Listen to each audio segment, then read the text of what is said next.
اور ایک وقت وہ آیا جبکہ مسلمانوں کا جو ایمپائر تھا یہی آٹومن ایمپائر، اس کو دا سک مین آف یورپ کہا جاتا تھا۔ سائنس ٹیکنالوجی جس معنی میں مغرب سے آج لے کر بڑھا ہے وہی پیمانہ ہے جس پر دوسری تہذیبوں کی قدر و قیمت جانچی جائے گی، کیا یہ درست پیمانہ ہے؟ آج بھی ہمارے اپنے در صغیر کے اندر جو مغلوں کا فن تعمیر ہے وہ اس بات پر بیان دلالت کرتا ہے کہ آج پوری دنیا کے اندر اس کے مد مقابل کوئی فن تعمیر ہم کو نظر نہیں آتا۔ مغرب نے انہی خیالات پر آگے پروگریس کی جن کے متعلق اسلامی یا عرب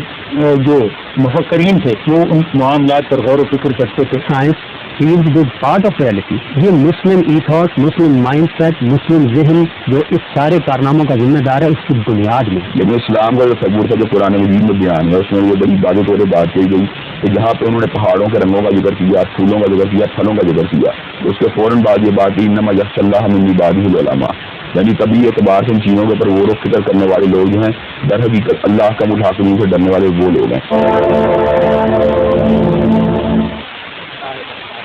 بسم اللہ الرحمن الرحیم، شروع کرتے ہیں اللہ کے نام سے جو بے حد مہربان ہے، اس کی شفقت ہمیشہ کے لیے ہے۔ پروگرام الف کے ساتھ آپ کی خدمت میں حاضر ہے۔ اپنے پچھلے پروگرام میں ہم نے اس سوال کا جائزہ لینے کی کوشش کی تھی کہ انسان نے جو پچھلے چند سو برس میں تہذیبی سفر کیا ہے اس میں مسلمانوں کا حصہ کتنا رہا اور اس سفر کو آگے بڑھانے میں انہوں نے کتنا کردار ادا کیا۔ کیا یہ عمل خالصاً خاص تہذیبی پس منظر میں ہوا یا اس کو کسی اور زاویے سے بھی دیکھا جانا چاہیے؟ یہ بات جب آگے بڑھتی ہے تو یہاں پہنچتی ہے کہ مسلمانوں کو اگر اس سوال سے نکل کے کسی ترقی کے راستے پہ جانا ہے تو ان کا لائحہ عمل کیا ہونا چاہیے؟ آج اس سوال اور اس سے متعلق دیگر سوالوں کو ہم زیر بحث لائیں گے۔ سب سے پہلے میں اپنے شرکاء کا تعارف آپ کے سامنے رکھ رہا ہوں۔ میرے دائیں طرف تشریف فرما ہیں ڈاکٹر جاوید اقبال صاحب۔ آپ قانون کے شعبے سے اگرچہ متعلق رہے ہیں لیکن دور جدید کی اسلامی ریاست اس سے متعلقہ مسائل آپ کی تحقیق کا ایک خصوصی موضوع رہا ہے اور اس پر آپ نے وکیل علمی کام کیا ہے۔ ہمارے دوسرے مہمان ہیں جناب جاوید احمد صاحب درامدی۔ آپ دین کے ایک ممتاز اسکالر ہیں اور دین پر غور و فکر کے لیے ایک خاص زاویہ نگاہ رکھتے ہیں اور مورد انسٹیٹیوٹ آف اسلامک سائنسز کے آپ سربراہ ہیں۔ ہمارے تیسرے مہمان ہیں جناب محمد سہیل عمر صاحب۔ آپ اس وقت اقبال اکیڈمی کے ڈائریکٹر ہیں اور اقبالیات کے علاوہ سماجی علوم اور بالخصوص عہد حاضر میں اسلام کی تفہیم و تشریح کے حوالے سے آپ نے بہت وسیع علمی کام کیا ہے۔ ہمارے چوتھے مہمان ہیں حافظ ابتسام الہی ظہیر صاحب۔ آپ ڈائریکٹر ہیں ادارہ ترجمان السنہ کے اور دین پر غور و فکر آپ کی دلچسپی کا ایک عرصے سے میدان تھا۔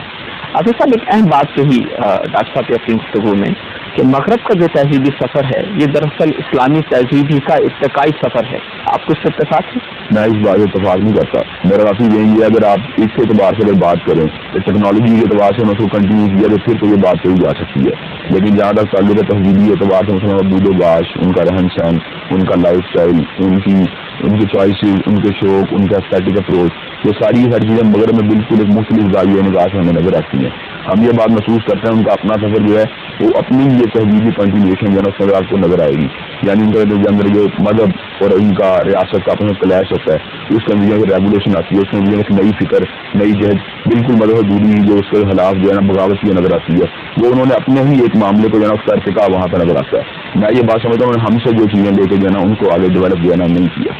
وقفے کے بعد حاضر خدمت ہے۔ ہمارا روایتی علم یہ کہتا ہے کہ آپ کی 50% آبادی عورت جو ہے اس کو تو گھر میں رہنا چاہیے، اس کو تو اس ترقی کے عمل میں شریک نہیں ہونا چاہیے۔ یہ روایتی علم اگر آپ 50% افرادی کو گھر میں بٹھا دیں گے تو آپ یہ ساری ترقی کیسے کریں گے؟ ہم اس تصور کو ماننے کے لیے مادہ تیار نہیں ہے کہ عورت جو ہے معاشرت کی اعتبار سے کامیاب کارکن نہیں بن سکتی۔ ہم سیگریگیشن یا جدائی کے قائل ضرور ہیں کہ عورت یا مرد کی جو ہے معاشرے میں جدائی ہونی چاہیے، لیکن جدائی کا مطلب یہ نہیں ہے کہ عورت جو ہے معاشرے کی ڈیولپمنٹ میں اپنا کردار نہیں ادا کر سکتی۔ تمام سائنس میں تمام علوم تمام سائنس میں صرف فرق یہ ہے کہ عورتوں کے ادارے جو ہیں اگر مردوں سے جدا کر دیے جائیں اور جو اختلاف کی قباحت ہے اس سے اگر سوسائٹی کو بچا لیا جائے، وہ کرنا بھی بیوتی کن میں جو اشارہ موجود ہے کہ عورت اپنے گھروں میں سیکھی رہے۔ میں اس سے مراد یہ بات لیتا ہوں کہ بیسیکلی وہاں پہ اس میں اس کو اختلاف سے دور کرنے کی بات کی گئی ہے، تو وہاں بیسیکلی اس کو معاشرے میں فعال کارکن بننے سے اس کو نہیں روکا گیا۔ اگر وہ لیڈی ڈاکٹر بنتی ہے یا وہ کامیاب ٹیچر بنتی ہے یا وہ ایک سائنٹسٹ بنتی ہے، لیکن اس کے پیسے دی جائے جہاں اس میں انٹریکشن جو ہے مردوں کے ساتھ اس کا اختلاف کے لیول پر نہ پہنچے، تو میں سمجھتا ہوں کہ اس کو شامل کرنا چاہیے اس ترقی دور کے اندر اور وہ اس کو بہتر طریقے سے فیسلٹی ہے نا اس کی۔ سیاست،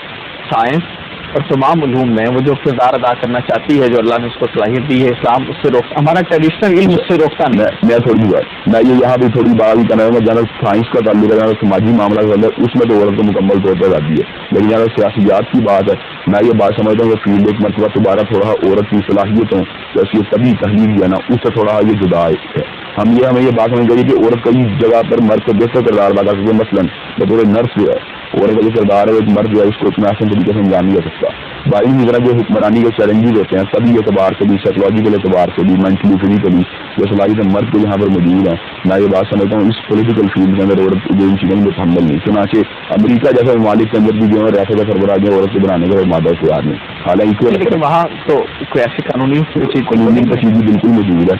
آپ اس کو وہاں پہ جا کے اسٹڈی کریں گے کانسٹیٹیوشن کو، وہاں پہ عورت جو ہے ملک کی سربراہ نہیں بن سکتی۔ وہ یہ بات محسوس کرتے ہیں کہ ہاتھ اور فائل کا چیلنج یہ عورت قبول نہیں کر سکتی۔ ابھی سب کوئی بھی معاشرہ ظاہر ہے کہ خلا میں کھڑا نہیں ہوتا،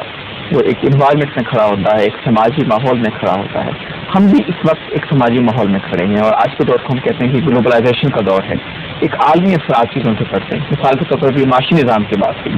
تو ایک سود پر مبنی ایک عالمی معاشی نظام ہے، اس سے گریز کی کچھ شکل ہمارے پاس نہیں ہے۔ یہ وہ پوزیشن ہے جہاں ہم کھڑے ہیں، اس میں روایتی دینی فکر ہمارا کس طرح ہمارے ساتھ چل سکتا ہے؟ یہاں پہ تھوڑی بات جو ہے نا، میں ڈاکٹر صاحب کی بات کو تھوڑا کنٹینیو کرنا چاہوں گا کہ جہاں تک تعلق ہے فقہی جمود کا ساتھ یقیناً ہم مسائل کو جو حل کرنے میں کامیاب نہیں ہو سکتے۔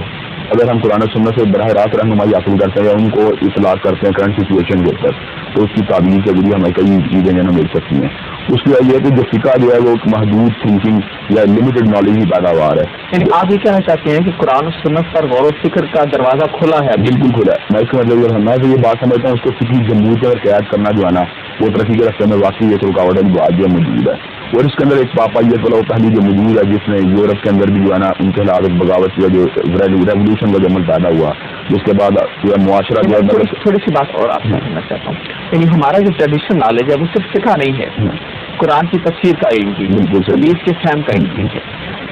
بات یہ ہو رہی ہے کہ کیا وہ جو تفہیمی علم ہے ہمارا وہ سارے سے الگ ہو کے ہم براہ راست قرآن و سنت پہ غور کر سکتے ہیں؟ نہیں، اس مسئلے کا میں یہ بات ضرور کروں گا کہ جو تعبیر نبی علیہ السلام کے زمانے میں صحابہ کرام رضوان اللہ علیہ مجمعین یا تابعین کے یہاں یا کرنے افضل میں جو انڈرسٹینڈنگ موجود تھی، اس کو بالکل اٹیچ ہو کے اگر ہم شروع سمجھنے کی کوشش کریں گے تو آٹومیٹکلی کئی اصطلاحات ہی جو ہمارے ذہن میں کنفیوز ہو جائیں گی، ان سے دوبارہ ہم کو ڈیٹیچ نہیں ہونا۔ لیکن بعد میں جو ان کی انٹرپریٹیشن کی گئی ہے یا ان کا تطبیق کی گئی ہے، اس کے مد مقابل اس تطبیق کو جو ہر خیال سمجھنے کی بجائے وہ قرآن و سنت کے اپنے مفہوم یا ان کے اپنے رسوس ہیں یا جس طرح ان کو کرنے اول میں سمجھا گیا، ان کی روشنی اگر تطبیق کی جائے تو ہمارے لیے جو ہے نا کئی جو ہے نا میدان تحقیق کے جو ہمارے لیے کھل جائیں گے۔ میں یہ بات سمجھتا ہوں کہ جو بہت زیادہ ترقی کا عمل کا رستے میں جو رکاوٹ بنی ہے وہ ایک ہر حالت قسم کی جامع تکلیف یا فقہ کے ساتھ جس طرح کا مسئلہ تیار کرنا کہ لیڈر ہوں اس کو جو ہے نا اس کی تطبیق کے لیے کوئی راج ان کو بند کر دینا، یا اس کے لیے آپ یہ سمجھتے ہیں کہ ایک وقت جو رائے ہے کہ ہمارا جو تفسیر کا کام ہو چکا اس پہ آگے بڑھنے کی ضرورت نہیں؟ میں یہ بات سمجھتا ہوں کہ تفسیر کے فن کے اندر جو نکات قرآن و سنت کے اندر جو مخفی رہ گئے، مثال دے رہا ہوں، قرآن مجید کے اندر ایک بات جو موجود تھی لیکن وہ اس کو کوڈ نہیں کیا گیا تفسیر کے اندر، یا حدیث پاک میں جو چیز ہے سنت رسول صلی اللہ علیہ وسلم میں جو چیز موجود تھی وہ کوڈ نہیں ہوئی یعنی ان کوڈڈ رہ گئی ہے، اس چیز کو اگر آپ لے کے آتے ہیں چلو اس کا بات نہیں ہے، اس میں تو کوئی بات موجود نہیں ہے، اس میں رکاوٹ والی کوئی بات موجود نہیں ہے۔ تو یہ بات جو قرآن و سنت سے براہ راست رہنمائی حاصل کر کے اجتہادات کو کھلا رکھنا، یہ بات جو ہے دین کی بنیادی روح جو ہے نا بنیادی اسپرٹ کے اندر وہ چیز موجود ہے، اور ہمیں اس کو دوبارہ ریوائو کرنے کی ضرورت ہے، پھر ہی ہم رینائسنس کے سارے عمل کے ساتھ کوپ کرنے کی پوزیشن میں آ سکتے ہیں۔